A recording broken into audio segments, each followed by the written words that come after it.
ज्यांच्या पतीचं निधन झालेलं आहे किंवा वडिलांचं निधन झालेलं आहे किंवा डिवोर्स असतील म्हणजे एकल महिला असतील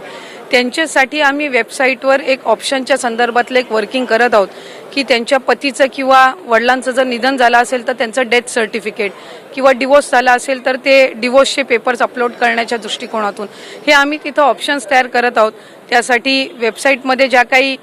त्या पेजवर ज्या काही बदल करण्याची गरज आहे त्याची प्रक्रिया ही आम्ही सुरू करत आहोत। त्यामुळे साधारणपणे ज्या सर्व पात्र महिला आहेत त्या लाभापासून वंचित राहता कामा नये या दृष्टिकोनातून आम्ही काम करत आहोत। नाही, अशा 18 नोव्हेंबर पर्यंत साधारणपणे ई-KYC ची प्रक्रिया आहे। त्याच्यामध्ये पण जो मधल्या कालावधीमध्ये पाऊस झाला किंवा मराठवाडा आणि पश्चिम महाराष्ट्र काही कोकणाच्या परिसरामध्ये उत्तर महाराष्ट्रामध्ये जी अतिवृष्टी झाली